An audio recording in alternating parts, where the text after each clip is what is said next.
But again, this is a question to me that comes up over and over and over and over is that people like to question the providence of God. I don't think that people can understand the difference in the providence of God and miraculous gifts. You know, if people say, well, if there's not miraculous gifts, why do you pray? Is prayer going to be answered? Does God answer prayers? And they go on and they say, well, you know, does God take care of us? And, you know, is God listening to us? And you try to explain the fact of the providence of God, how that the providence of God is in all of our lives as children of God. And people don't seem to understand that. For example, just like a verse we talked about this morning is a verse that people look at and they say, you know, I don't know. And that's where Peter says that we're to humble ourselves under the mighty hand of God, that he may exalt him. You know, he tells us to be sober here.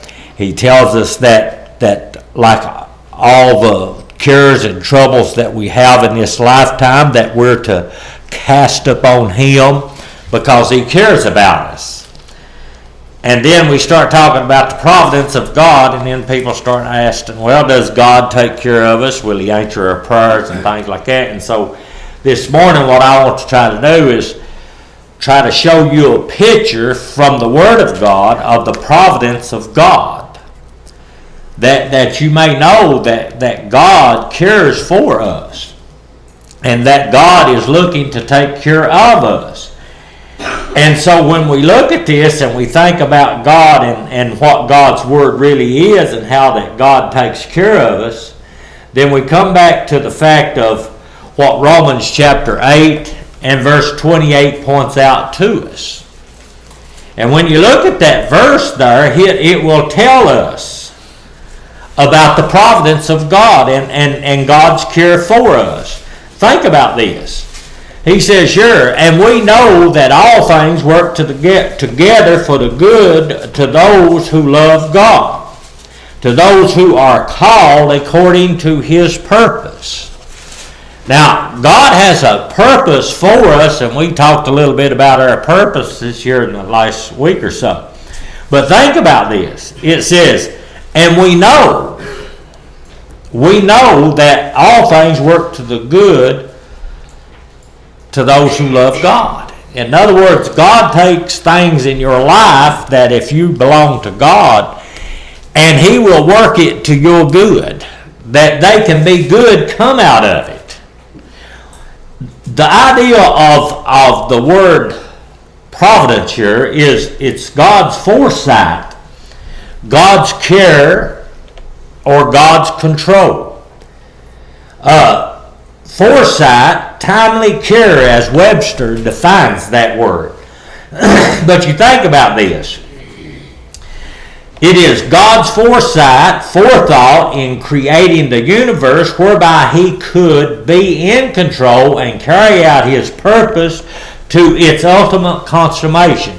The fact of it is that God is in control of everything that goes on. Now, I know what some people would be thinking right now.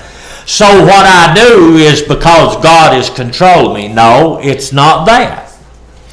But God has set in motion and controls things that is outside the realm of our understanding.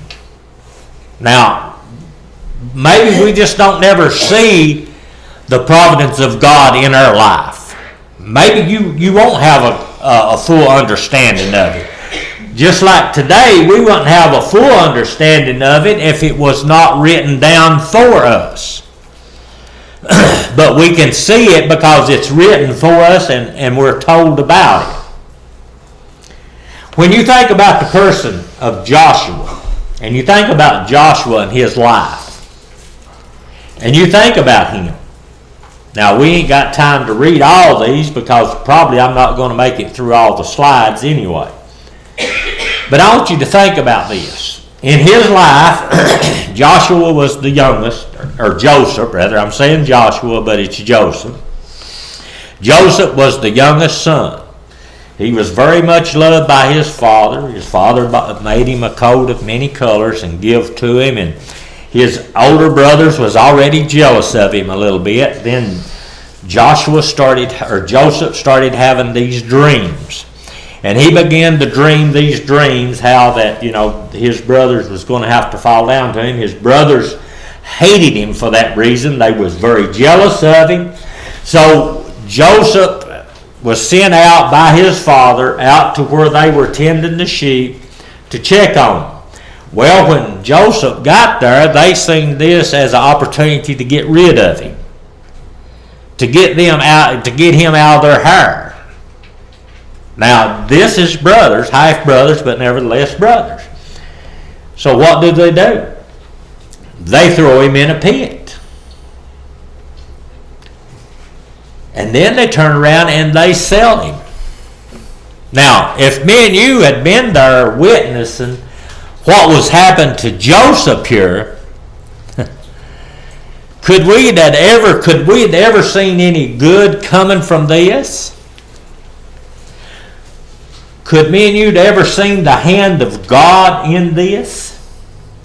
Could we look at this situation and say, this is the hand of God?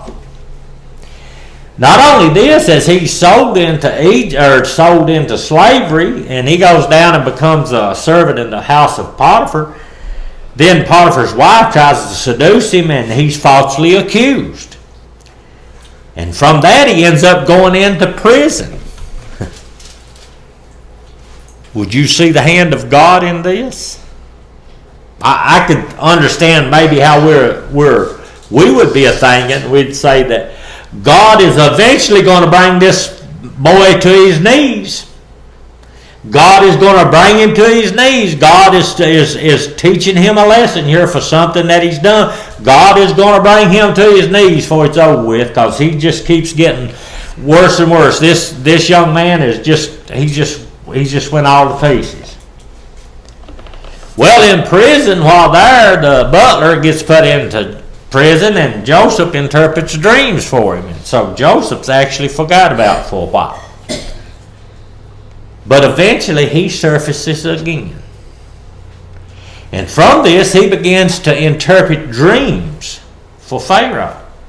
He tells Pharaoh about all his dreams and how that these famines is going to come, and if he didn't do this and if he didn't do that people were going to starve to death. So Pharaoh listened to him, and he was second to Pharaoh, and he did all these things, and he brought about and he saved these people. But by and by, as these famines hit, eventually Joseph's brothers has to make a journey. They have to leave their homeland, and they have to go and look for food from elsewhere. And lo and behold, guess who they run into? They run into their brother Joseph. Now, they were tore up over this when they found out that who he was. They were tore up. Because now, they in themselves says, this is his turn, and now he's going to get even with us. Probably like me and you, that would be the one thing that would be across in their mind, wouldn't it? I've got you now where I want you, and I'm going to show you that you will bow here, and then I'm going to stick you in prison. I'm going to make your life miserable like you have made mine. But that ain't what Joseph did. In Genesis chapter 50 and verse 20 here, listen to what Joseph says about this. But as for you, talking to his brother, talking to those that had sold him into Egypt, had cast him into a pit and sold him, and he went through all these things in his life, he says, you meant it against me, meant evil against me. In other words, you sold me to get rid of me. Everything that you did to me, it was for an evil purpose. But he says, God meant it for good, in order to bring it about as it is this day, to save many people alive. You see, Joseph seen the providence of God in this. I'm not here necessarily because you sold me. I was here so that I would be able to save my people's life. I was here so that you could come here and you could be saved by what you did to me. Because, you know, other than Joseph probably being there, these people wouldn't have been ready for the famine. They would have probably been in the same shape. They would not have had food to spare. They wouldn't have had food to give them or to sell to them. So Joseph seen this as the fact of God's providence that was illustrated in his life, that God took care of him. Yeah, his brothers hated him. Yes, he was cast into a pit, and yes, he was sold, and yes, he ended up in Egypt. But this was God's way of bringing it about that it would be fixed for this future event for these people. That he would bring about and fulfill the dreams that Joseph had about his brothers bowing.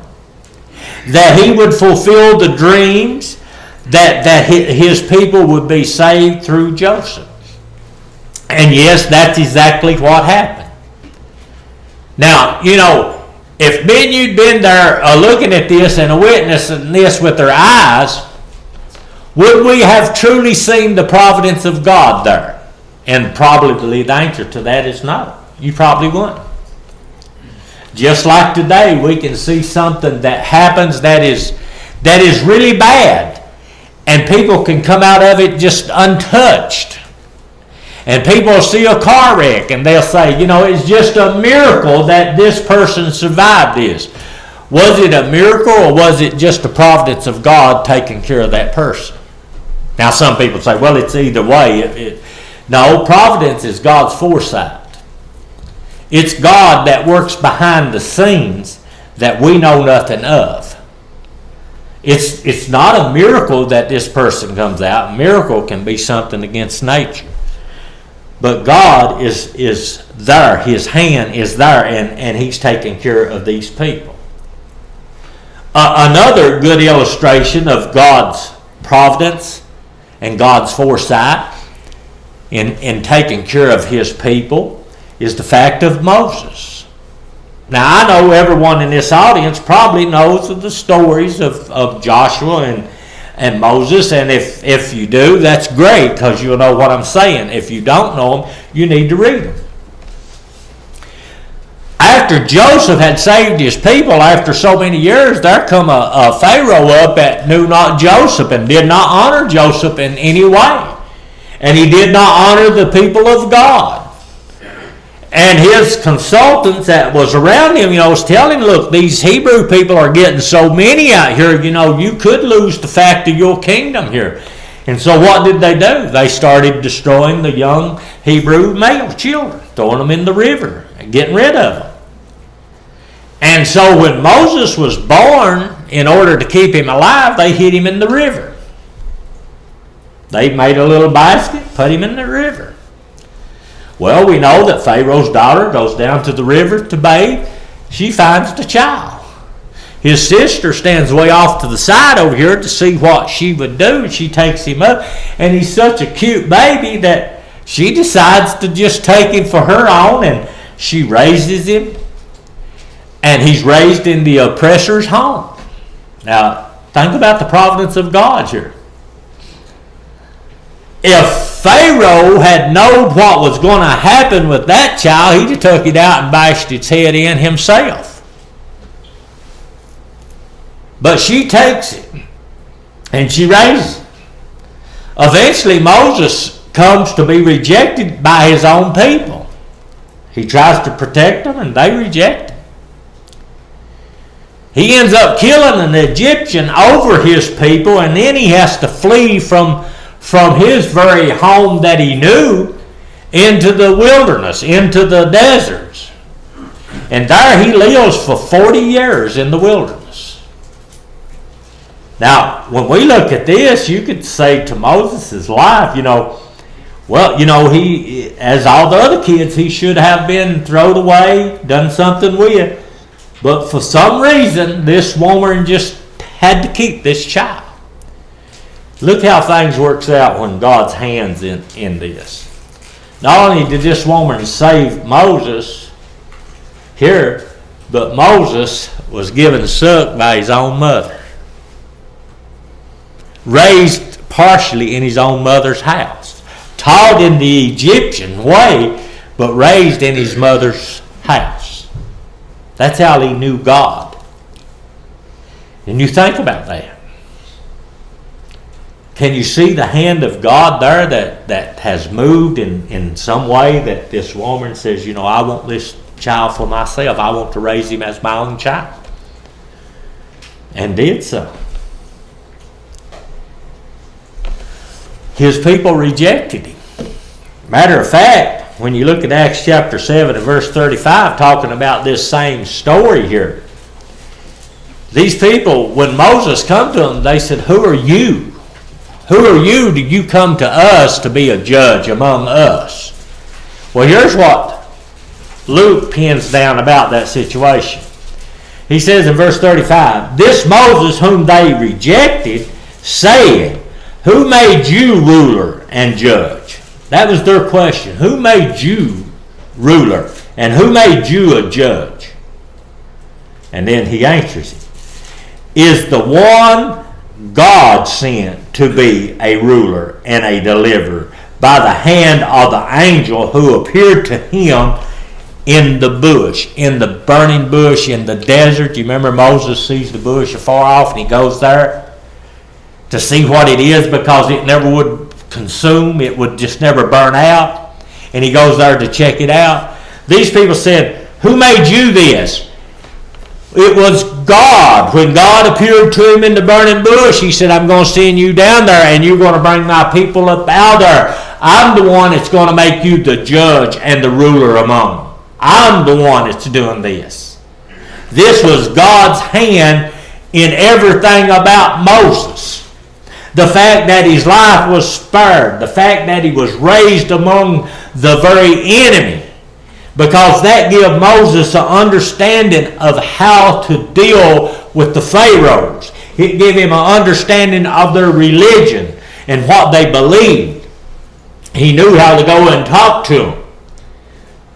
He was in the desert for 40 years. What did that teach him? That taught him about the desert and how to survive in that desert, how to depend upon the resources that are around him.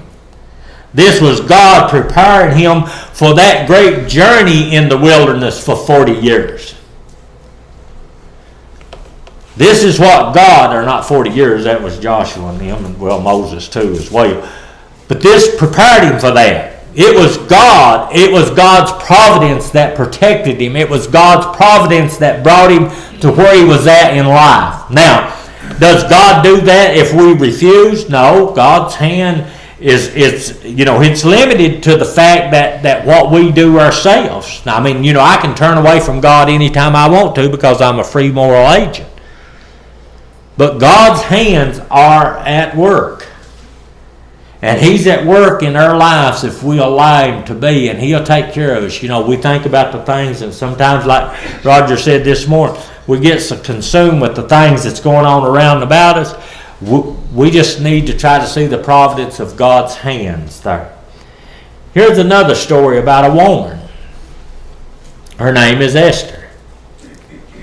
A lot of us knows that story. She was a beautiful woman. She became queen because of her beauty.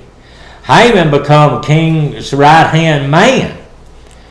Delivered a decree to kill all the Jews. Kill every one of them. Wipe them out. Get them off the face of the earth. We don't want them no more. I guess Haman here would be the first Hitler, you might say. That he wanted to destroy them all. Face death, to go into the king's court without being called. And this is what Esther is going to do here. You are not allowed to go in among the king like that. You were not allowed to go into his presence unless you were called to come into his presence. And she was fixing to do that. Because this was going to be her opportunity probably to save the Jews from being destroyed. So you look at Esther chapter 4 verse 14. For if you remain completely silent at this time, relief and deliverance will arise from the Jews from another place, but you and your father's house will perish. Yet who knoweth whether you have been or have come to the kingdom for such a time as this? This man is saying to her, look, you may be here for the very simple reason of this time. You may be the very one to deliver. And yet when you read that story, you find out that she was. She goes in to the king. She walks in when she should have. She actually takes her own life into her hand by doing that. She goes in and talks to him and sets things straight with him and saves the Jews. Now, we could look at her day and time and say, why am I here? Am I here because of the providence of God? Well, it's certainly here. We're here because of his care and foresight. So as Christians, it was God's foresight and his providence who gave us his son. It was the providence of God that gave us his word that we might live by. And it's God's care that I really live that life. But, God is not going to make me do that contrary to my own will. So you think about this. God is in control of all things. He's in control. Now, just because you're in control of all things don't mean that you have control to the point that you will go against one's will. God don't want that kind of control. God didn't take that kind of control when it comes to us. He let us have a free moral mind that we could choose between whatever we wanted to do. But there come a time when God will take full control and we will do against our will what we don't want to do. And that is when he says, depart from me, you're cursed into everlasting fire. You're not going to want to go there, but you'll go there because you cannot reject the will of God. God's providence is all around us. We just don't see it. Sometimes God tries to take care of us through his providence, and we just can't get it. We just can't grasp it. Just like we read from Romans there, that all things works to the good to those who love God. How many of us truly believe that? When things may be going just a little bit wrong in our life, how many of us really believes that this is God working some kind of good in our life? Probably not very many of us. Think about it. God is in control of nature. God controls nature. Listen what Acts chapter 14 verse 17 says. Nevertheless, he did not leave himself without witness in that he did good and gave us rain from heaven and fruitful season, fulfilling our hearts with food and with gladness. So when you think about that, it is through God's providence, through God's care that we have the fruitful seasons. It's through his providence. It's through his providence that he has given us a season to raise food. It is his providence that he has changed the weather patterns for us, or the weather that we have. We have these seasons that can be grown in, that fills this land with its food and its substance. This is God's providence. Look at Matthew chapter 5 verse 45. For he maketh the sun to raise on the evil and on the good, and he sends rain on the just and the unjust. So it is God's providence that's doing this. He talks about God clothing the fields. God is in control. God's in control of the animal kingdom. All the animals out here, God's providence is what takes care of them. Listen to what he says in Job chapter 12, verse 10. In whose land is the life of every living thing, and the breath of all mankind. Who's that? That's God. That's God. He's in charge. Job 38:41. Listen again. Who provides food for the raven when it is young? One cries to God and wonders about the lack of food. Well, that's sort of what Jesus says. Take no thought of tomorrow. Take no thought of tomorrow. God clothes the fields, and they're much more radiant than all that Solomon had. So we think about these. God is in charge here, and we need to continuously to understand that God is in control. That's one thing that we fail to see. When it comes to nations, God's in control there. God's providence is going to bring this world from the point A here to the point Z over here, to the end of it. He's going to bring it to the end. And God's providence is what's going to do that. He's going to bring it about to bring it to that end. In Psalm 66 and verse 7, He rules by His own power forever. His eyes observe the nations. Do not let the rebellious exalt themselves. God watches nations. God watches people. Daniel chapter 2 verse 21. And He changes the time and the season. He removes kings and raises up kings. He gives wisdom to the wise and knowledge to those who have understanding. Now you see how the providence of God is here. He changes the time and the season. He removes kings and He raises up kings. He gives wisdom to those who wisdom and to the wise, and knowledge to those who understand. You see, when God is doing this, those that are wise and understanding, He gives knowledge to them. His providence, He gives them knowledge. He gives them understanding. Some people don't have that at Lee. Some people just don't have that. Well, does God well, God may change that king around to bring about what He wanted. You know what He did with the Pharaohs?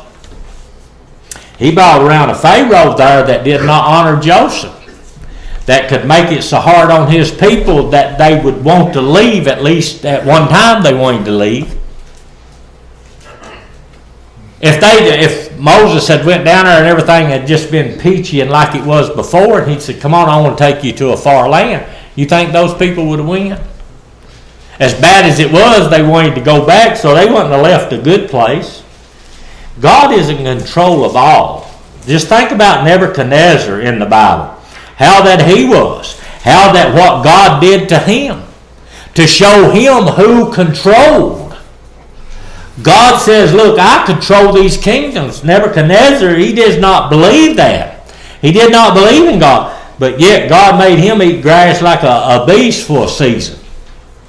And then when he come to recognize God, he done better. So you got to understand that the providence of God is that we might not see it. We may not see it. We may not even be looking for it. But God's providence is there. God controls the nations. He has the kings. Proverbs chapter 21 and verse 1. The king's heart is in the hands of the Lord. Like the rivers of waters, He turns it wheresoever He wishes. In other words, God takes people and He turns them to do His bidding for them. He can take an evil nation and He can turn it to bring justice upon His own people. And He did that time and time again with the children of Israel.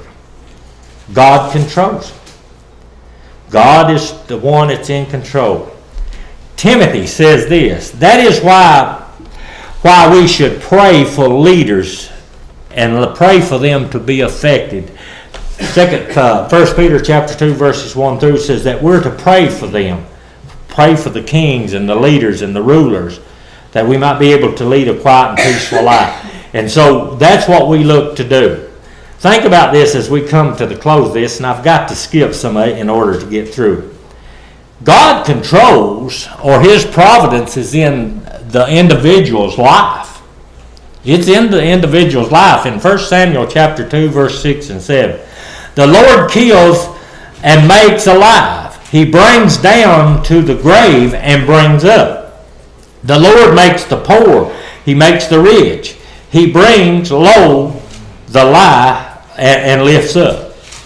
So you think about that. He's saying here that God is within effect within people's life. Now, how does God do this, and how is God? Well, it's through His providence. How does God work at behind the scenes? I don't believe there's a one in this building can really tell me exactly how He does it, but the Bible certainly shows that He does. Now, we could say, well, why does God do it? Well, that's not the question. We're not the one to ask why God does it or why God should do it. It's God that does it. A proverb says this, a man's heart plans his way, but the Lord directs his step. Again, showing the providence of God. My times are in your hands. Deliver me from the hands of my enemies and from those who persecute me. This is David talking. David seen the providence of God. Do men you see them? Even the smallest of things, I think God is in connection with, in some way, somehow. The providence, the foresight, the care, and the control. Joseph, Moses, Esther, nature, the animal world, nations. We've got to look at them. We've got to look at them and realize that God is the one that is there. And we need to be careful. A real quick reading of these verses right here. It is real. Listen again. Therefore humble yourself under the mighty hand of God, that ye may be exalted. He may exalt you in due time. Cast all of your cares upon Him, for He cares for you. Going back to Romans 8:28.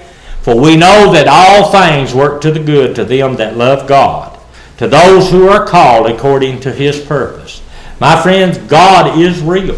His providence is real. It is not miraculous. It is just His care.